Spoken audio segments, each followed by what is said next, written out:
एक दिन में 3 बार चूड़ी सेट बदला जा रहा है।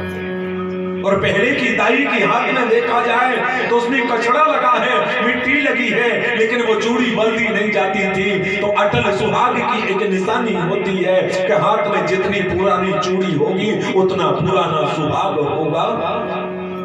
और आज के युग में देखा जाए तो सुबह की दूसरी चूड़ी थी, दोपहर की दूसरी चूड़ी है और शाम की तीसरी चूड़ी होती है। सेट पर सेट बदलते जाते हैं, तो समझ लेना अब सेट की ओर हम जा रहे हैं। इसलिए हाथ में जितनी पुरानी चूड़ी होगी उतना पुराना सुहाग होगा। और नारी जाति को कहते हैं 2 पॉइंट नोट करके रखना चाहिए, कितनी भी पुरानी चूड़ी क्यों ना हो जाए लेकिन उसको बदलने की कोशिश नहीं करनी चाहिए। दूसरी, पैर की उंगली में होती है बिछड़ी और उसका नाम है बिछड़ी। यदि बार बार बदली तो बिछड़ी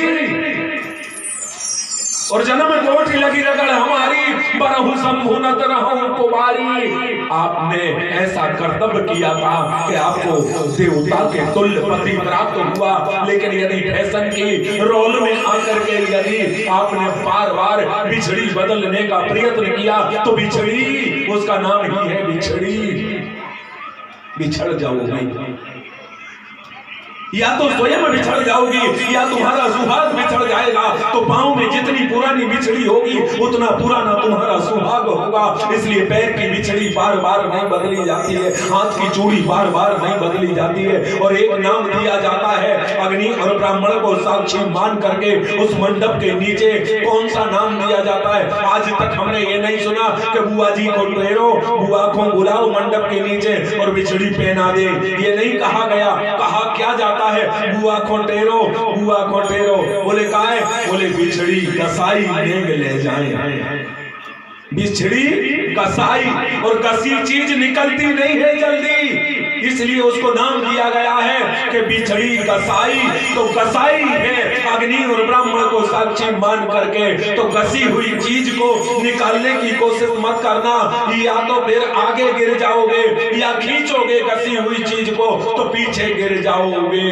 तो कोई भी आगे पीछे हो सकता है, इसलिए उसका नाम है कसाई गई है बिछड़ी। तो इसलिए पैर की जितनी पुरानी बिछड़ी होगी उतने आपके सुहाग की रक्षा होगी, हाथ की जितनी पुरानी चूड़ी होगी उतने तुम्हारे सुहाग की रक्षा होगी। तो बुआ आपने कभी भी हाथ में दोबारा नूतन चूड़ी पहनने की कोशिश नहीं की है, बरसों तक उसी चूड़ी का श्रृंगार रखा है। पैर की वही बिछड़ी आपके पैर में फंसी रही जो मंडप के नीचे फंसाई गई थी बुआ। तो आपने कभी भी श्रृंगार की ओर भी ध्यान नहीं दिया है। सारे श्रृंगार फीके होते हैं और नारी जाति का सबसे श्रेष्ठ श्रृंगार होता है सोहे नवल तन सिर सुंदर साड़ी। यदि नारी जाति के सिर की साड़ी चली गई तो सारे श्रृंगार फीके हुआ करते हैं। तो हुआ सारा जीवन निकल गया, लेकिन आपने कोई फैशन के रोल को नहीं अपनाया है। पुरानी चूड़ी पुरानी बिछड़ी पहन करके आपने जीवन यापन किया। हाँ, एक दिन माद्री ने श्रृंगार कर लिया और देवी माद्री के श्रृंगार करने पर आज पांडु सहवास की इच्छा लेकर के निकट पहुंच गए। मना किया, लेकिन विकट परिस्थिति घट गई है, क्योंकि आयु कर्म च वित्यम चो विद्या निधन में बचो पंचैतान्य विसर्ज्यन्ते गर्वस्वस्यैव देहिना। एक पल भी यदि हम चाहें कि हमारी आयु लंबी हो जाए तो एक पल भी लंबी नहीं हो सकती है आयु, क्योंकि जितनी विधाता ने गर्भ के अंदर जब 6वें महीना हमारे पूर्ण हुए थे उसी समय विधाता ने कलम चला दी थी कि आपका जीवन कितना रहेगा।